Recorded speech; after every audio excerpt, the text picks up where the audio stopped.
mistakes. We know the situation. I'm not sure pressure would be the word I would use, but the expectations we have for ourselves. So playoff, Super Bowl, AFC Championship, that's the expectation around here, so we got to get back to it. It's football. Everybody not too far away, man. Before it was like, oh, you can't win the playoff game. No, we won the playoff game. We got to the LC Championship 2 years ago. And he just fell short, like 2 games short this year.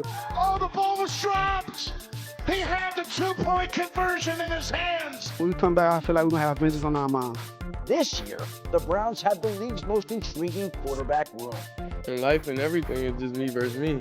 I can't control any other decision besides that, so I just try to be my best self. Aaron Rodgers headed to Pittsburgh. I'm pretty sure this is it. I played 20 freaking years. What better place to finish than in one of the cornerstone franchises of the NFL in the city that expects you to win. Shout out to whoever cut that montage. I like it. Got me hyped for football season. Training camp's underway, and we're taking around the league in a summer installment we're calling Divisional Takes. And today we're taking off with the AFC North. And the AFC North looks to be competitive once again. 2 of the top 5 quarterbacks, Joe Burrow, Lamar Jackson, residing in that division. To stay relevant, the Steelers went out, signed Aaron Rodgers to a 1-year deal. They hope will be the key to finally winning in the postseason, something they haven't done. Ryan Clark, our former Steeler, since when? That's a long time ago. 2017. My goodness, that is not the Steeler way. Do you think Rodgers will lead Pittsburgh to the playoffs this season? Yes. And is that enough? Yeah, no. No, it's not. It's not. The standard is different, right? But the standard has lessened. We've gotten to a point where I don't expect or just expect the Pittsburgh Steelers to be competing for AFC championships yearly. And that's a discredit to who they're supposed to be. But when you look at Aaron Rodgers, the way he played down the tail end of the season last year, you saw him be able to protect himself, be able to move, but he can still make every single throw. And now you're playing on a team that has Jonnu Smith and Pat Freiermuth at the tight end positions. You're going to play 12 personnel with 2 tight ends on the field, splitting Jonnu Smith out, moving him around, Arthur Smith being run first, with the team that's going to have a top-tier defense. This is a team that's going to be a playoff team. It's going to be a team that you don't want to play. They can be scary. And Mike Tomlin understands how to work with anyone, but Aaron Rodgers only has to play football here. He doesn't have to coach the team.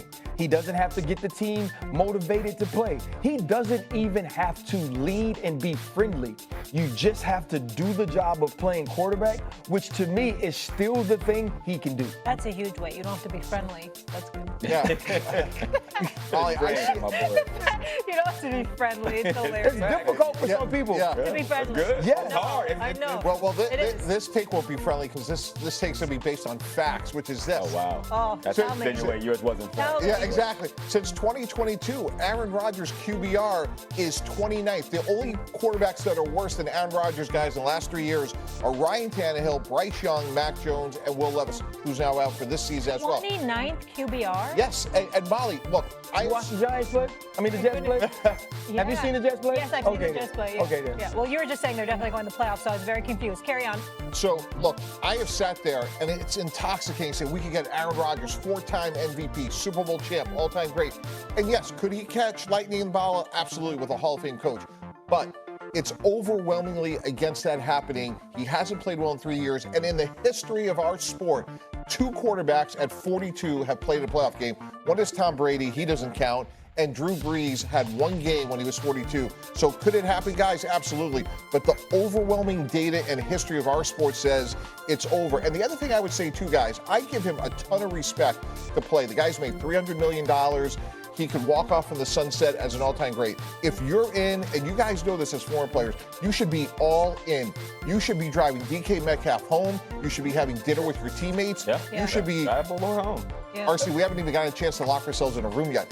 And I'm just We know you love locking somebody in a room. But my point fundamentally, guys, is if you're in and you're trying to catch Joe Burrow and Lamar Jackson, go all in. Move to Pittsburgh and say, hey, we're going to go until glass breaks. We're going to go until next January, and then at that point, I'll look up. Mike T, I mean, that was a phenomenal take. I feel like you might have owned somebody. Could we have a tiebreaker? I got you. Own me in what? I mean, Facts. He did open He said he He just came in and sucker punched you with the 29 right. QBR. I got your back. And then you're like, did you see the Jets? And then you totally just stepped on your tape. No, my point is the entire team, though. Yeah, my point is moving from Robert Salah he doesn't have to be to the friendly. interim coach. I get it. He doesn't have to be friendly. I got your back right here, RC. What the Steelers have that the Jets didn't have, okay? Jalen Ramsey, Joey Porter, TJ Watt, and even if you look at the Steelers from a year ago, okay, let me read some names to you, Mike T, and you tell me if you think Aaron Rodgers is better than these names. Are you ready? Trubisky? Okay. Pickett? Yep. Wilson? Yep. Fields? Yep. Okay. Rudolph? Yep. Hodges? Yeah. Okay. Been to playoff with all them. All playoff team, all 8, 9 win, never a losing season with Mike T. So the reality is there a delta between Aaron Rodgers being at the quarterback position and what we can guarantee from the Steelers? Say what you want. He's never had a losing season, and he routinely wins 8, 9, 10 games. Aaron Rodgers in the building, because he doesn't have to do as much as he did with the New York Jets, absolutely not only makes them a playoff team, I think they win a playoff game because can you get one great game out of Aaron Rodgers for 400 yards? Does he have that ability at 42? For sure he does. It's always good when you can phone a friend to help you. Yeah. We're going to go back to facts, though. Hawk, the juxtaposition of that list is the AFC, which is we know the other two teams in North are really good, especially if Trey Hendrickson gets resolved. And then you look at the West guys, like we talked about it earlier, right? Kansas City is Kansas City, but Denver's better, Chargers are better. I just don't see how Pittsburgh at the end of the day, when it all sorts itself out, that they're one of the 7 best teams. Well, I think, but you look at Pittsburgh, right, if we're going to talk about facts, talk about the games that TJ Watt has closed out.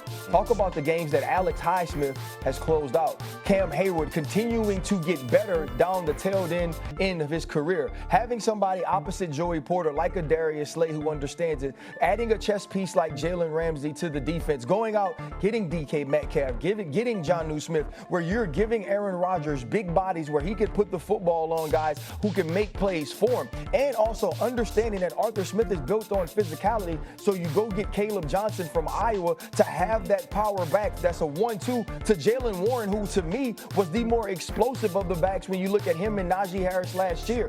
This team will be better this year. This team will finish stronger. And Calvin Austin, who's a guy in the slot, and Hawk knows this, who is an extremely tough cover. I get what the numbers said, right? And before Drew Brees played in the playoff game, guess what? The numbers said something different. Before Aaron Rodgers before Tom Brady played in the playoff games, the numbers said something different. But those two are in a different tier of talent as it pertains to quarterbacks. That tier, Aaron Rodgers is also in now with the head coach who's a surefire Hall of Famer who understands working with people and understands how to get this team to be the best they could possibly be. I get that, RC, but earlier this morning we talked about Kansas City, right? Work in progress. They're going to get better as the season goes on. When you look at Pittsburgh, they got 4 stars over 30. TJ Watt, Cam Hayward, Jalen Ramsey, and Darius Slay. So, again, where I get concerned is, like, as the season goes on, are they getting better or are they going to wear down? And I'm going to say this, and we talked about Cam Newton speaking from perspective, right, early on. Best years of my career, I was 31 to 33. It was the best years of my career. It was the opportunities to go to a Pro Bowl. It was the opportunity to play at a high level. It was right when my athletic ability and my understanding of the game met its peak. And that can be the same thing for these players because we're seeing it with Cam Hayward. Your Honor, I rest my case. He just contradicted. You didn't say when you were 42, did you? But you weren't talking about that.